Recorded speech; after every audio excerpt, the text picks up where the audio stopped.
ఎట్లా చూస్తా ఉన్నారు నిజంగా రక్తం బారించే వాళ్ళని కోసి రక్తం చల్లితే పంటలు పండుతాయి అని చెప్పి రేవంత్ రెడ్డి మాట్లాడుతూ ఉన్నారు. ఒక రిపోర్టర్ అడిగిన ప్రశ్నలకు ఒక ముఖ్యమంత్రి స్థాయిలో ఉండి ఆ వ్యాఖ్యలు మాట్లాడడం ఎట్లా చూస్తా ఉన్నారు? అందుకే కదా ముఖ్యమంత్రి కోరిక మేరకు మేము రక్తాన్ని ఇస్తున్నాం, తెలంగాణ రైతులకు నీళ్ళు ఇవ్వాలని చెప్పి కోరుతా ఉన్నాం. కాంగ్రెస్ పార్టీకి ఎప్పుడు రక్తదాహమే కావాలి. ఎందుకంటే తెలంగాణ 1969లో కూడా రక్తాన్ని కళ్ళ చూసిరు, అయినా తెలంగాణ ఇవ్వలే. మళ్ళీ కేసీఆర్ గారి నాయకత్వంలో తెలంగాణ ఉద్యమం జరిగితే కామన్ మినిమం ప్రోగ్రాం పెట్టారు, తెలంగాణ ఇవ్వలే.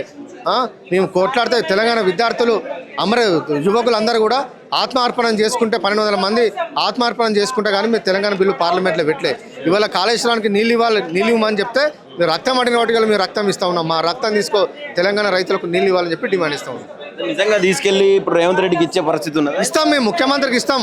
ముఖ్యమంత్రి రక్తం కావాలన్నావు కదా, నీ మాట ప్రకారం రక్తం ఇస్తాం, స్వీకరించు, తెలంగాణ రైతులకు నీళ్ళు ఇవ్వని చెప్పి డిమాండ్ ఇస్తాం. కావాలనే రెచ్చగొట్టి రేవంత్ రెడ్డి తోటి ఇలాంటి వ్యాఖ్యలు వచ్చేటట్టు చేసిండ్రు. కాళేశ్వరం ఎత్తిపోసే పరిస్థితుల్లో లేదు, వర్షాలు వస్తలేవు, స్కోప్ లేదని చెప్పి మాట్లాడుతూ ఉంటాం. మేము ఇప్పుడు నీకు కావాలంటే నడిపివని చెప్పిండు. ఇవాళ హరీష్ రావు గారు నేను నడిపిస్తాను 3 నెలలు మంత్రి పదవి ఇవ్వని చెప్పిండు. ఇవ్వండి. మీకు శాత కాకపోతే బీఆర్ఎస్ పార్టీకి ఆ శాఖను అప్పచెప్పండి. మా నాయకులు ఎట్లా నడిపిస్తారో, ఎట్లా నిలుస్తారో, ఎట్లా పంపులు అందిస్తారో చూపిస్తాం. ఏం చెప్తా ఉన్నారు రేవంత్ రెడ్డి ఫైనల్గా? మీరు మా రక్తాన్ని మీకు రక్తం కావాలి కదా, మా రక్తాన్ని తీసుకోండి, తెలంగాణ రైతులకు మాత్రం నీళ్ళు ఇవ్వండి. అంతే తప్ప బీఆర్ఎస్ పార్టీ కేసీఆర్ గారి మీద కోపంతో, తెలంగాణ తెచ్చినందుకు కేసీఆర్ మీద కోపంతో, కాళేశ్వరం ప్రాజెక్టు కట్టినందుకు కేసీఆర్ మీద కోపంతో ఈ రకంగా చేయడం పద్ధతిగా అని చెప్పి మేము కోరుతాం. మంగపాలు అన్నారు, ఒకసారి మాట్లాడే ప్రయత్నం చేద్దాం అన్న. ఎట్లా చూస్తా ఉన్నారు ఈ వ్యాఖ్యలు? ఇలా రేవంత్ రెడ్డి గారు ఒక రాష్ట్ర ముఖ్యమంత్రిగా ఇవాళ రైతాంగానికి ఇవాళ ఎలిన లాంటి సమస్య వచ్చింది రాష్ట్రంలో.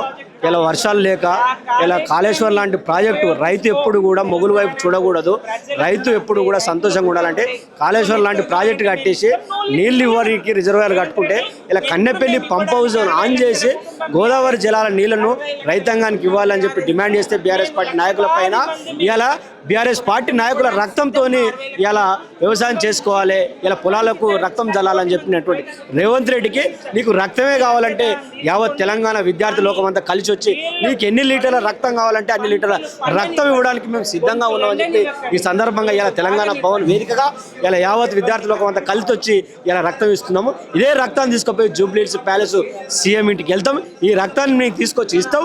నువ్వు రైతాంగానికి తక్షణమే కన్నెపల్లి పంప్ హౌస్ ఆన్ చేసి ఆ మోటార్లు ఆన్ చేసి గోదావరి జలాలను రైతాంగానికి ఇవ్వాలి. తాగునీరు కానీ సాగునీరు కానీ తెలంగాణ ప్రజలు ఎవ్వరు కూడా ఇబ్బంది పడొద్దని చెప్పేసి నీకు రక్తం కావడానికి కూడా రక్తం ఇవ్వడానికి కూడా యావత్ విద్యార్థి లోకం యువత అంతా కూడా కదిలి వచ్చింది. ఇదే రక్తం కావాలి, ఇంకా కావాలంటే కూడా తెలంగాణలో ఉన్నటువంటి అన్ని వర్గాలు కూడా రక్తం ఇవ్వడానికి సిద్ధంగా ఉన్నది. నీ రక్తదావం తీసుకో. నువ్వు తెలంగాణ రాష్ట్రంలో ముఖ్యమంత్రి అయిన తర్వాత భూదావం ఒకవైపు, ధనదావం ఒకవైపు, ఇలా రక్తదావం అంటారు. ఈ రక్తం కావాలంటే నీకు ఎన్ని లీటర్ల రక్తం కావాలంటే అన్ని లీటర్ల రక్తం ఇవ్వడానికి కూడా మేము సిద్ధంగా ఉన్నామని చెప్పి ఈ సందర్భంగా తెలియజేస్తున్నాం. రైతాంగం కాదు, ఎవరు కూడా ఇబ్బంది పడదు.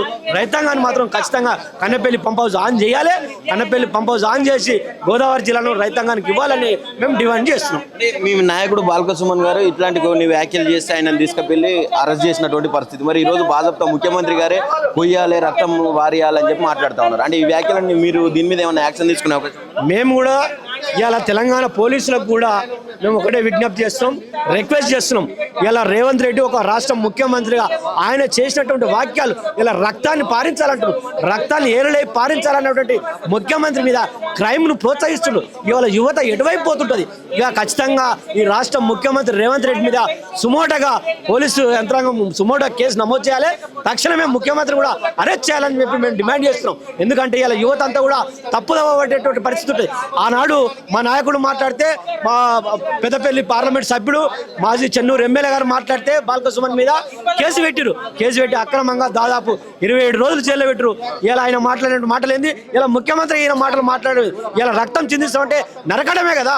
నువ్వు ఎవరిని నరుకుతావు అనుకుంటున్నావు? ఇలా ఎవరిని నరికి రక్తాన్ని దిద్దాం అనుకుంటున్నావు? కాబట్టి తక్షణమే రాష్ట్ర ముఖ్యమంత్రి మీద కేసు నమోదు చేయాలి, సుమోటా నమోదు చేసి ముఖ్యమంత్రి కూడా అరెస్ట్ చేయాలని చెప్పి మేము డిమాండ్ చేస్తున్నాం. ఎట్లా చూస్తా ఉన్నారు ఈ వ్యాఖ్యల్ని? రేవంత్ రెడ్డి గారే భాజపా కొయ్యాలి, రక్తాలు చిందించాలి, రక్తం బారిస్తే పంటలు పండుతాయి అని చెప్పి మాట్లాడుతూ ఉన్నారు.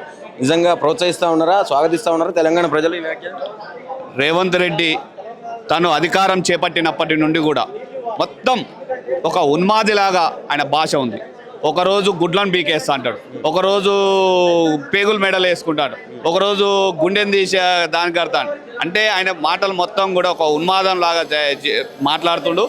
ఒకవైపు గోదావరి వరద జలాలంతా కూడా కిందికి పోతున్నాయి, వృధా అయిపోతున్నాయి, సముద్ర పాలైపోతున్నాయి అని చెప్పి మేము బీఆర్ఎస్ పార్టీ పక్షాన కేటీఆర్ గారి నాయకత్వంలో మీ అందరం కూడా పోరాటం చేస్తుంటే ఆ నీళ్లను చేయకుండా కేసీఆర్ గారి మీద బీఆర్ఎస్ పార్టీ మీద ఒక కుట్రతోని కాళేశ్వరం ప్రాజెక్టు లేని దాన్ని అన్నిటినీ కుంగిపోయిందని చెప్పి పడిపోతుందని చెప్పి దాన్ని తెడిస్తే భద్రాచలం కొట్టుకపోతుందని చెప్పి ఒక చేసి రిటైర్డ్ ఇంజనీర్లు లాంటి వారు సూచనలు చేస్తే కూడా వారి సలహాలు సూచనలు తీసుకోకుండా ఒక ముఖ్యమంత్రిగా ఉండి ప్రజలకు ఏం చేయాలి, ప్రజలకు ఏ రకంగా చేసే ఉంటుందని లాభం జరుగుతుంది, మేలు జరుగుతుందని ఆలోచించకుండా కేవలం రాజకీయమైన కుట్రతోని చేస్తూ ఈరోజు రైతులు పంటలు పండాలంటే కేసీఆర్ గారిని, కేటీఆర్ గారు, హరీష్ రావు గారి రక్తాన్ని చల్లుతే పంటలు పండుతాయి అనే ఒక ఉన్మాదిలాగా మాట్లాడడం చాలా దురదృష్టకరం.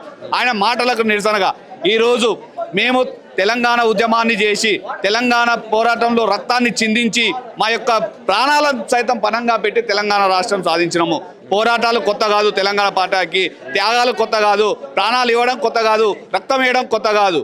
కానీ నువ్వు వచ్చిన తర్వాత రాష్ట్రాన్ని ఏ విధంగా అభివృద్ధి చేయాలని వదిలిపెట్టి కేసీఆర్ గారి మీద, కేసీఆర్ కుటుంబం మీద, బీఆర్ఎస్ పార్టీ మీద చేయడాన్ని నిరసిస్తూ ఈరోజు నీ యొక్క రక్తదాహం తీర్చడం కోసం బీఆర్ఎస్ పార్టీ ఆధ్వర్యంలో బీఆర్ఎస్ యువజన విభాగం, బీఆర్ఎస్ పార్టీ సీనియర్ నాయకులు మొత్తం కూడా రేవంత్ రెడ్డికి దాదాపు 100 మంది యొక్క రక్తాన్ని ఆయన ఇంటికి పార్సల్గా పంపిస్తున్నాం. ఈ రక్తం చూసి అయినా నీ రక్తదాహాన్ని తీర్చుకొని రైతులకు నీళ్ళు, రైతుల యొక్క వాళ్ళ పంట పొలాలను కాపాడు. కానీ యొక్క బీఆర్ఎస్ పార్టీ మీద కోపం ఉంటే మా రక్తాన్ని తీసుకో, ఇంకా ఎంత రక్తం కావాలో చెప్పు, మేము పంపిస్తాం. కానీ రైతుల యొక్క పొలాలను రైతులను ఇందులో భాగస్వాములు చేసి వాళ్ళ జీవితాలతో ఆడుకోవద్దని చెప్పి మేము రేవంత్ రెడ్డి గారికి రిక్వెస్ట్ చేస్తున్నాం. ఇంకోటి కూడా అసలు లిఫ్ట్ చేయడానికి స్కోపే లేదు, వాటర్ ఏదైతే ఉన్నాయో కాళేశ్వరం పనిచేస్తలేదు అని చెప్పి రేవంత్ రెడ్డి గారు మాట్లాడుతూ ఉన్నారు. మళ్ళీ ఎందుకు కాళేశ్వరం ప్రస్తావన వస్తూ ఉన్నది? ఇంకా ఇప్పుడు నిజంగా నిద్రపోయేటోళ్ళను లేపొచ్చు, కానీ నిద్రపోతున్నట్టు నటించే వాళ్ళని లేపలేము. ఆయన మొత్తం కూడా కాళేశ్వరం ప్రాజెక్టు మీద ఒక కుట్ర, ఇది కేసీఆర్ గారు కట్టిండు, ఈ కాళేశ్వరం ప్రాజెక్టు కూలిపోయిందని అబద్ధాలు, 1కి 4 సార్లు అబద్ధాలు ఆడి అధికారంలోకి రావడం జరిగింది. కాబట్టి ఇప్పుడు మళ్ళీ కాళేశ్వరం ప్రాజెక్టును ఆన్ చేసి నీళ్ళు ఇస్తే అరే కేసీఆర్ కట్టిన కాళేశ్వరం ప్రాజెక్టు ద్వారా నీళ్ళు వచ్చినాయని ఒక ఏదైతే వస్తుందని ఒక కుట్రతోని, నీచమైన బుద్ధితోని ఈరోజు మొత్తం కాళేశ్వరం ప్రాజెక్టును విషం జిమ్ముతూ కాళేశ్వరం ప్రాజెక్టు మీద చేస్తుండు. రిటైర్డ్ ఇంజనీర్లే చెప్పారు, ఆ మేడిగడ్డ దగ్గర ఒక చిన్న కాపర్ డ్యామ్ కట్టుకుంటే మనం దానికి మొత్తం లిఫ్ట్ చేసుకోవచ్చు, నీళ్లు మొత్తం చివరి పంట వరకు నీళ్ళు ఇవ్వచ్చు. అంటే వారిని బీఆర్ఎస్ పార్టీకి మీరు తొత్తులుగా మారారు, బీఆర్ఎస్ పార్టీకి అమలు పోయారు, వాళ్ళ మీద కేసులు పెట్టాలి, అది చేయాలి అని చెప్పి వాళ్ళ మీద ఏసీబీ దాడులు అనుకుంటూ వాళ్ళని అట్లా బెదిరిస్తావు. నువ్వు ఎన్ని రోజులు బెదిరిస్తావు? ఇది ప్రజాస్వామ్యబద్ధమైన రాజ్యాంగబద్ధమైన దేశం. ఈ దేశంలో నువ్వు బెదిరించి చేస్తే నీ అధికారం ఎన్ని రోజులు ఉంటుంది? నువ్వు ఎన్ని రోజులు ఉంటావు ముఖ్యమంత్రిగా? నీ తుమ్ముతో ఊడిపోయే ముక్కు లాంటిది నీ అధికారం. రెన్యువల్ నెక్స్ట్ మంత్ నువ్వు రెన్యువల్ కట్టకపోతే నీ పదవే పోతుంది. నువ్వు రెన్యువల్ ముఖ్యమంత్రివి, నువ్వే అంత అదైతే ప్రజాస్వామ్యంలో ప్రజలు అనేటోళ్ళు, తెలంగాణ ప్రజలు శాశ్వతము, తెలంగాణ రాష్ట్రం శాశ్వతము.